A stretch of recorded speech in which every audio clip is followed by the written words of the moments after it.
अस्सलामुअलैकुम। जियो न्यूज़ के साथ मैं हूं मोहम्मद जुनैद। बुलेटिन में सबसे पहले आपको बताएं कि साबिक क्रिकेटर जावेद मियादाद ने कहा है कि इमरान खान को ये समझना चाहिए कि मुल्क में लोगों को रोजी रोटी के लाले पड़े हैं। आप डिपार्टमेंटल क्रिकेट ख़त्म करके कौम की खिदमत नहीं बल्कि बेसुकूनी में इजाफा करेंगे।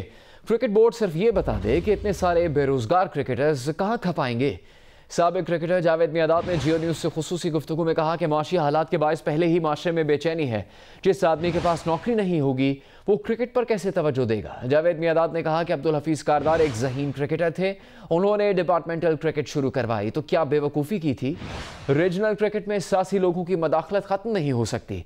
आपके पास क्या गारंटी है कि वहाँ सिलेक्शन का अमल शफाफ होगा।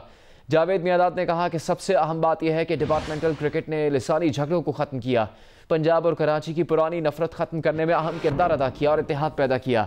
उन्होंने कहा कि होना तो ये चाहिए कि तमाम ब्रांड्स को आगे लाएं और इनसे क्रिकेट में पैसा लगवाएं। इमरान खान को वक्त की नज़ाकत का एहसास होना चाहिए।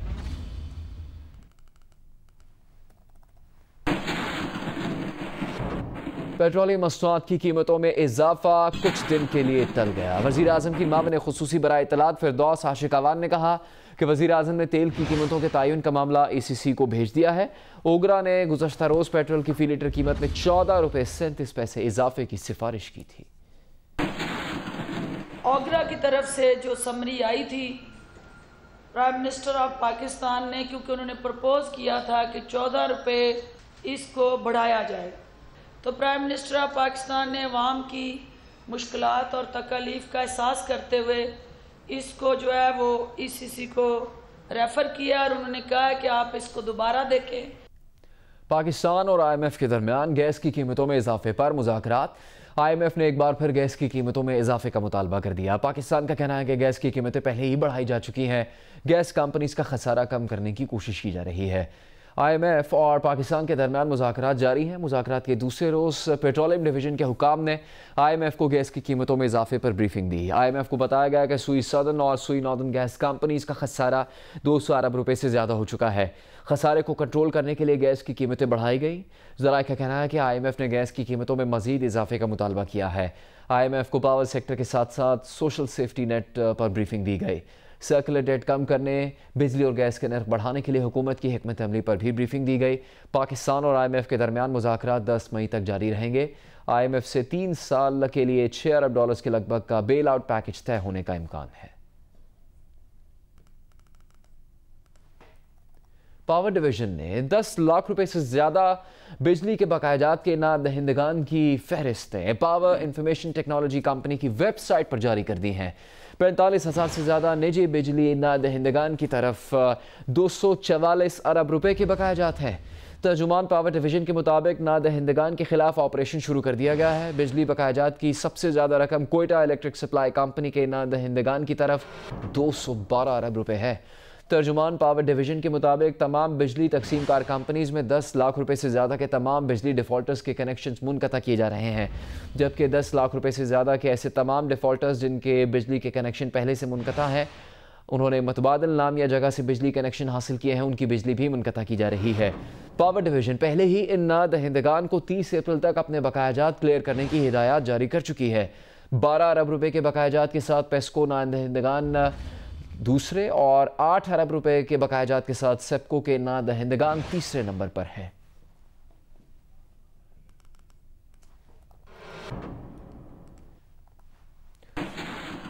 दीगर खबरों में आपको बताएं कि सुप्रीम कोर्ट साबिक वज़ीर आज़म नवाज शरीफ की जमानत में तौसी और सिर्फ पाकिस्तान में ही इलाज करवाने के फैसले पर नजरसानी से मुतालिक दरखास्तों की समाअत जुमे को करेगी।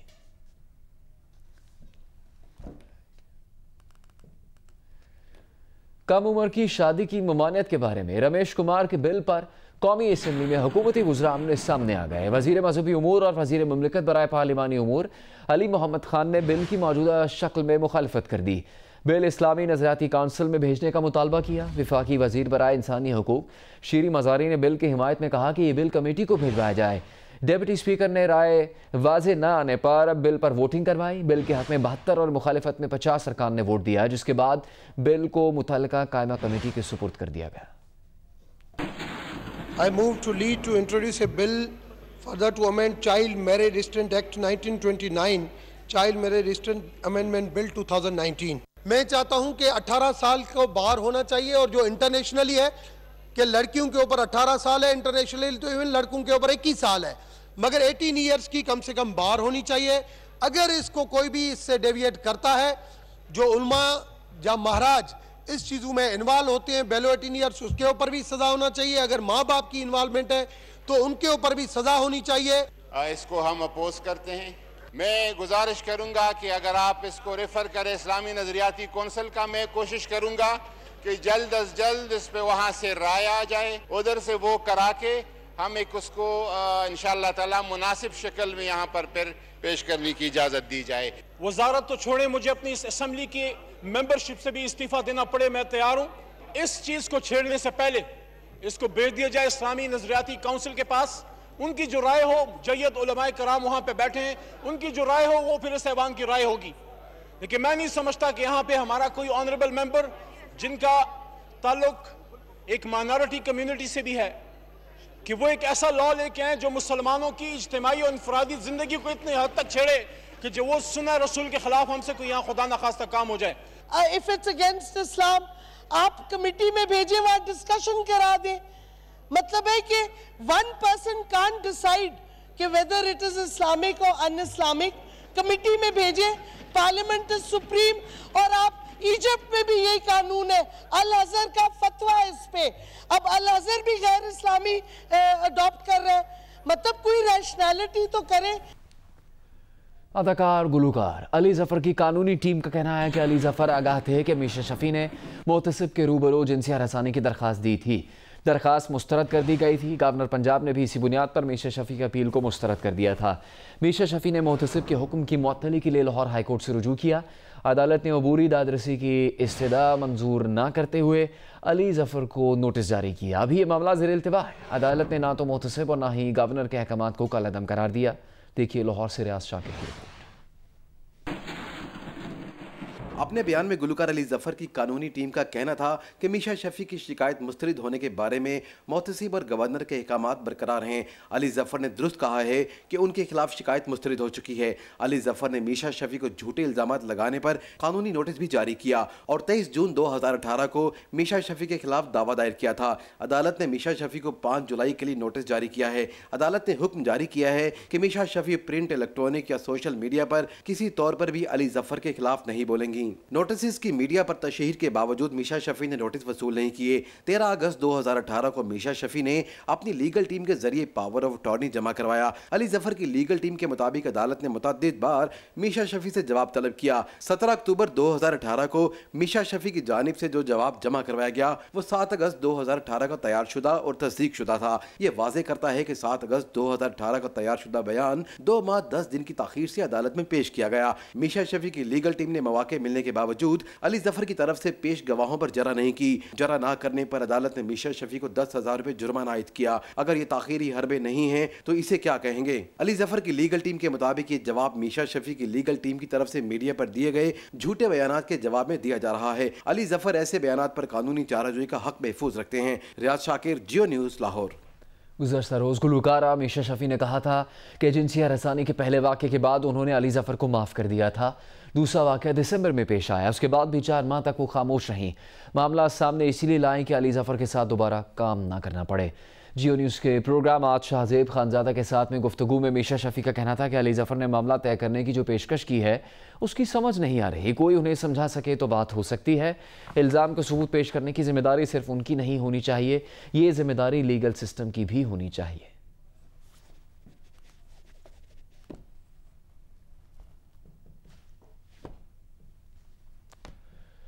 दीगर खबरें बुलेटिन में शामिल करेंगे। FBI टैक्सेस का मुकर्ररा हदफ हासिल करने में नाकाम हो गया है। 10 माह में FBI का टैक्स शॉर्टफॉल 380 अरब रुपए से तजावुज कर चुका है। ज़राए के मुताबिक जुलाई तक अप्रैल 3000 अरब रुपए का टैक्स इकट्ठा किया गया, जबकि 10 माह का मुकर्ररा हदफ 3380 था। अप्रैल में अब तक 300 अरब रुपए का टैक्स इकट्ठा किया गया। FBI को अगले 2 माह में मजीद 1400 अरब रुपए का टैक्स इकट्ठा करना है। FBI को 30 जून तक 4398 अरब रुपए का टैक्स इकट्ठा करना है।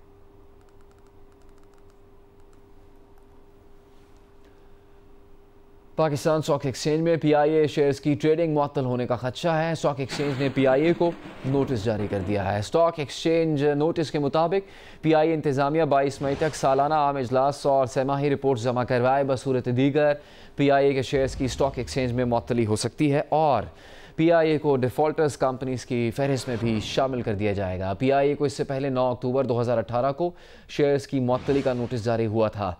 PIA इंतजामिया ने अब तक सालाना आम इजलास और इदारे की 2 सहमाही मालियाती रिपोर्ट्स जमा नहीं करवाई हैं।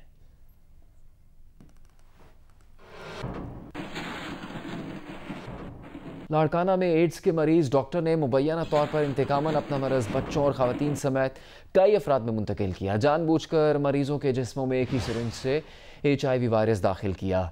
डिप्टी कमिश्नर और महकमा सेहत की रिपोर्ट में हौलनाक इंकशाफ हुआ है। DIG लाड़काना ने मामले पर GIT बना दी। मुलजिम डॉक्टर मुजफ्फर घांगरों ने इल्जामात से इनकार करते हुए सिंध एड्स कंट्रोल प्रोग्राम की टीम पर ही इल्जाम लगा दिया है।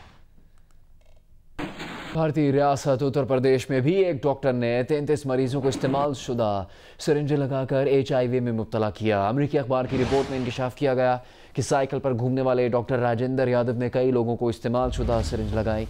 हुक्काम ने रिपोर्ट सामने आने के बाद तहकीकात शुरू की।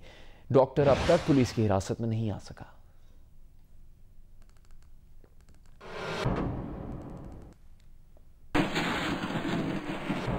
हैदराबाद के निजी अस्पताल में डॉक्टर की मुबैना गफलत से 6 साल बच्चा जब बहक हो गया।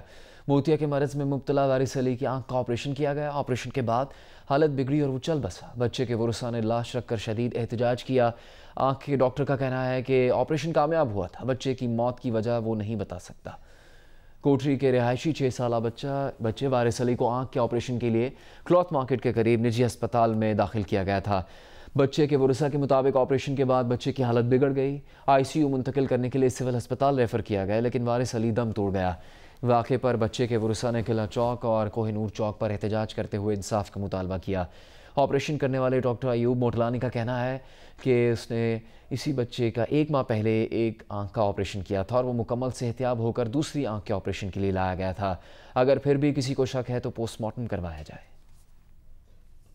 हमारे सामने उसको हमारे एनेस्थीसिस्ट ने एनेस्थीसिया दिया है। मॉनिटर लगा हुआ था। मॉनिटर में सारी वाइटल सारी होती हैं, वो सही चल रही थी। और सर्जरी जब हो गई तो हमने एनेस्थीसिया के पेशेंट को शिफ्ट कर सकते हैं। बोला हाँ। उसको उसने दूसरी OT में शिफ्ट किया। लेकिन ये है कि बेहोशी वाली आप मतलब पोस्टमार्टम करा सकते हैं। हाँ, कोई सी बात नहीं। डॉक्टर साहब अपने दिन कोई नहीं। हाँ करा सकते हैं। और आँख का बिल्कुल रिपोर्ट आ जाएगी, बिल्कुल क्लियर आँख की ऑपरेशन की वजह से हुआ है, क्या हुआ है। फैसलाबाद में 5 साल पहले 4 साल पाकिस्तानी निजात बरतानवी शहरियत के हामिल बच्चे शहरियार को अगवा करके कत्ल करने के मुकदमे का फैसला सुना दिया गया। 4 मुलजिमान को 2 बार उम्र कैद और 3-3 लाख जुर्माने की सज़ा सुनाई गई है। मकतूल शहरियार के मुलजिमान को सज़ाए मौत की बजाय उम्र कैद की सज़ा सुनाए जाने पर वालिद ने इजहार मायूसी किया। फैसले को हाई कोर्ट में चैलेंज करने का ऐलान कर दिया। बरतानिया से जारी किए गए अपने बयान में मकतूल के वालिद मोहम्मद इफ्तिखार ने मुलजिमान की उम्र कैद को हाई कोर्ट में चैलेंज करते हुए सज़ाए मौत में बदलने की अपील करने का फैसला किया है। उन्होंने इंसाफ के हसूल की जद्दोजहद में कत्ल के मामले को हाईलाइट करने पर जियो न्यूज़ का शुक्रिया अदा करते हुए कहा कि जियो न्यूज़ की वजह से इंसाफ के हसूल में आसानी पैदा हुई। शहरियार कत्ल केस बरतानवी मीडिया में भी ज़ेर मौजू रहा और बरतानवी पार्लियामेंट में भी इस पर बहस की गई थी।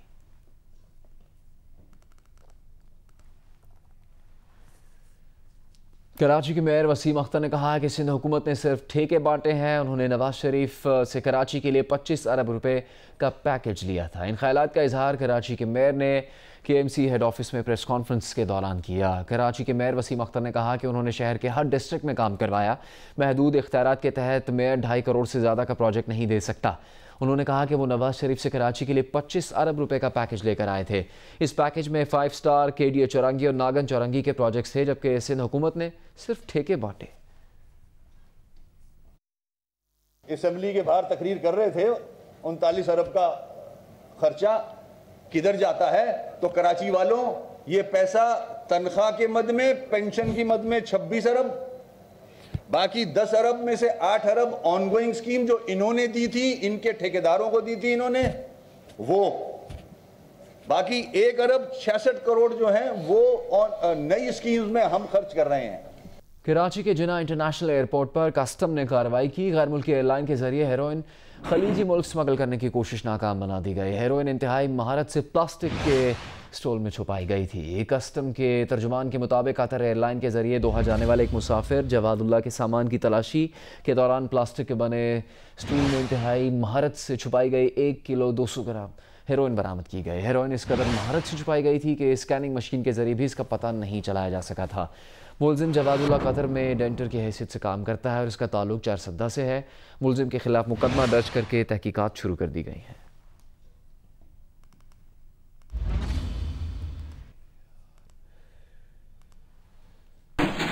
अस्सलाम वालेकुम, मैं हूं मुबश्शिर हाशमी और आप देख रहे हैं जियो न्यूज़। मजीद वीडियोस और अपडेट्स के लिए अभी सब्सक्राइब के बटन को क्लिक करें। देखते रहिए सिर्फ जियो न्यूज़।